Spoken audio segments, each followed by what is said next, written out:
ایک بزرگ تھے، وہ گلی سے گزر رہے تھے۔ ایک شرابی کو دیکھا کہ وہ گندی نالی پر پڑا تھا، نشے میں دھت، حالت غیر ہوئی ہے۔ انسانی ناطے اس پر ترس آیا، اس کو وہاں سے اٹھایا، اس کا منہ دھویا اور اس کے گھر چھوڑ آئے۔ خیرات ہوئی، سحری کے وقت، تہجد کے وقت وہ مسجد میں گئے، وہ بزرگ جیسا ان کی عادت تھی، تو دیکھا کہ ان سے پہلے آج کوئی شخص تہجد کے مصلی پہ بیٹھا ہے اور نوافل ادا کر رہا ہے۔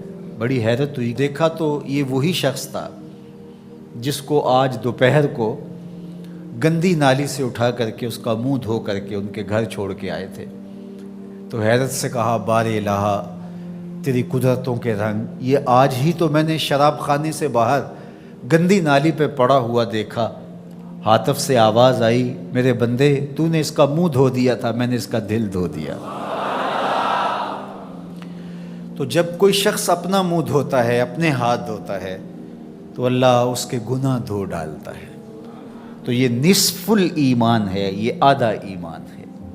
ہمارے دین نے ہمیں صفائی کا، ستھرائی کا، پاکیزگی کا، عفت کا، پاک دامنی کا حکم دیا ہے۔ اگر آپ مجھ سے پوچھیں کہ اسلام کا دوسرا نام کیا ہے، تو میں کہوں گا اسلام کا دوسرا نام دین طہارت ہے۔ علماء نے لکھا کہ ایک طہارت معنوی ہوتی ہے، ایک طہارت حسی ہوتی ہے۔ ہمارا دین متقاضی ہے اس بات کا کہ ہمارا دل شرک سے، کفر سے پاک ہو، ہمارا دماغ غرور سے، تکبر سے، اور ہمارا عمل ریا سے، ہمارا دل تصنع سے، بناوٹ سے، حقد، کینے اور بغض اور نفرتوں سے پاک ہو۔ مانوی نجاست سے ہم اپنے آپ کو پاک کریں۔ اسی طرح ہم ہر طرح کے حدث سے اپنے آپ کو پاک کریں، حد سے اصغر ہو یا حد سے اکبر ہو۔ وضو سے رہیں، وضو پر وضو کرنا مستحب ہے اور یہ قربت الہی کا ذریعہ ہے، اور ہر وضو کے ساتھ مسواک کرنا مستحب ہے، اور اگر مسواک نہیں ہے تو آپ انگلی کے ساتھ اپنے دانتوں کو صاف کریں۔ غسل واجب ہو وہ تو کرنا ہی کرنا ہے، لیکن روزانہ کی بنیاد پہ صفائی حاصل کرنے کے لیے غسل کیا جائے، مستحب ہے۔ نماز کے لیے آپ کے لباس کا صاف ہونا بھی شرط ہے، آپ کے جسم کا پاک ہونا بھی شرط ہے، حد سے اکبر اور حد سے اصغر سے پاک ہونا بھی شرط ہے، اور جہاں کھڑے ہو کے نماز پڑھ رہے ہیں اس جگہ کا پاک ہونا بھی شرط ہے۔ مجھے بتائیے کوئی ایسا پاکیزہ دین آپ نے دیکھا ہے؟ اس سے بڑھ کر کیا کہ جب تم اس دنیا سے رخصت ہونے لگے اور تمہارے بدن کو مٹی کے سپرد کرنے لگے، اور وہ بدن مٹی کھا جائے گی، لیکن کہا کہ اس کو بھی ذرا غسل دے کے بھیجو، اس کو چٹے لباس کا کفن دے کے بھیجو۔ یہ وہاں پیش ہو رہا ہے تو پاکیزہ بدن کے ساتھ۔ تو یہ ہمارا دین ہے جو ہمیں صفائی کا، ستھرائی کا حکم دیتا ہے۔ اپنے ماحول کو پاک رکھیں، ماحول کو ستھرا رکھیں۔ دنیا کے اوپر بسنے والی قومیں جب ترقی کی راہوں پہ گامزن ہوتی ہیں تو وہ ان چیزوں کا بہت خیال رکھتی ہیں۔ ہم جب ترقی کی راہوں پہ گامزن تھے تو اس وقت ہماری ستھرائی کی، ہماری پاکیزگی کی، ہماری عفت کی مثالیں دی جاتی تھیں۔ جب پیرس کی گلیوں میں کیچڑ تھا، بغداد عروس البلاد کہلاتا ہے۔ آج مسلم دنیا کے شہروں کی کہانی دیکھ لیجئے، کہا جاتا ہے فلاں ایشیا کا گندہ ترین شہر ہے، فلاں دنیا کا گندہ ترین شہر ہے۔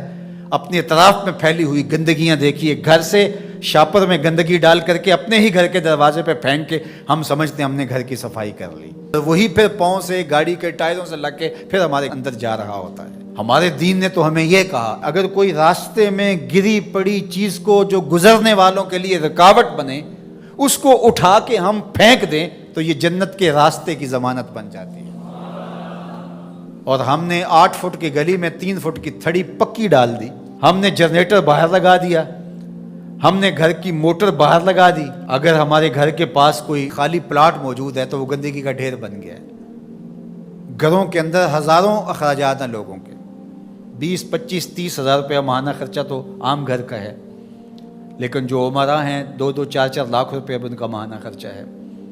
تو جہاں اتنا خرچہ ہر بندہ اپنے گھر میں کر رہا ہے، تو صرف 1-1 ہزار روپیہ ڈال کر کے اپنی گلی کی صفائی کا اہتمام نہیں کر سکتا؟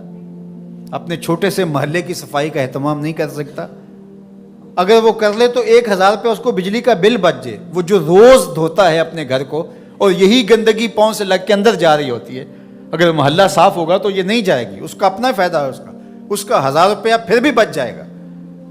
لیکن ہم اس کو کرنے کے لیے تیار نہیں، اپنے گھر کو صاف کر لیا اور باہر گندگی ڈال دی، اور دوسرے نے بھی اپنے گھر کو صاف کر لیا، باہر گندگی ڈال دی، راستے کے اندر گاڑی کھڑی کر دینا، چلتے راہ کے اندر ریت مٹی پھینک دینا، اور پھر 2 دن اس کو اٹھانا ہی نہ، لوگ اذیت سے گزرتے، کوئی بات نہیں۔ کس طرح کا معاشرہ بن گیا ہوا ہے؟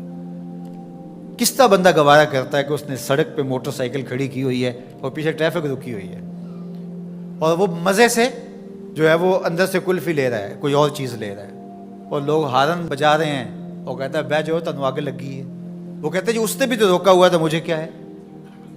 عجیب کہانی ہے بھائی۔ کیا یہ ایک مسلمان کا طریقہ ہے؟ یہ تو ایک اچھے انسان کا طریقہ بھی نہیں ہے۔ مسلمان تو اس سے اوپر والے درجے کا شخص ہوتا ہے۔ اچھا انسان ہونا بہت بڑی بات ہے، اچھا مسلمان ہونا تو اس سے بڑی بات ہے۔